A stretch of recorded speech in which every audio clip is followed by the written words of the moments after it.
বাংলাদেশের ইতিহাসে এই প্রথম যারা ডুপ্লেক্সের ভেতরে এই ধরনের সেন্সর সিস্টেম, মানে ডুপ্লেক্সে কিন্তু অনেকেই সিঁড়ি করেন, তো আপনারা কিন্তু এই ধরনের সেন্সর সিস্টেম, জাহির ভাই একটু দেখাবেন আপনি হেঁটে।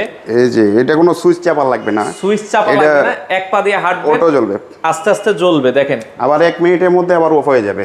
চমৎকার চমৎকার, দেখেন এটা কিন্তু এত সুন্দর সেন্সর সিস্টেম। আবার এটা বন্ধ হয়ে যাবে, আবার যখন আপনারা হেঁটে নামবেন এটা কিন্তু হেঁটে নামলেও জ্বলবে।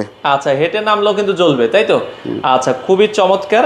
তো সেক্ষেত্রে ভাই এগুলো এই ধরনের সিঁড়ি করতে খরচ কেমন লাগে মূলত? এটা হচ্ছে বিভিন্ন ধরনের দিয়ে করছি তো, এটা এই জন্য এটা কোনো স্কোয়ার ফিট হয় না, হয় না, এটা প্যাকেজ হিসেবে আর কি। প্যাকেজ হিসেবে যে এখানে কি ইউজ করেছেন আপনারা? এখানে ইউজ করছি আমরা 3 প্রকারের কাঠ।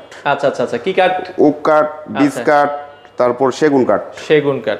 আচ্ছা, কেউ যদি এই যে বন্ধ হয়ে যাচ্ছে এই যে দেখেন এটা কিন্তু অটো বন্ধ হয়ে গেছে, এখন আবার একটু নেমে দেখবেন, আবার পা দিব, এই যে আবার জ্বলবে।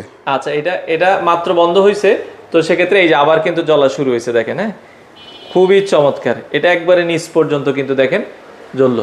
তো সেক্ষেত্রে এই ধরনের কাজ কি সারা বাংলাদেশেই আপনারা করেন? জি জি, সারা বাংলাদেশ, বাংলাদেশের যে কোনো প্রান্ত থেকে আপনারা কিন্তু করাতে পারবেন।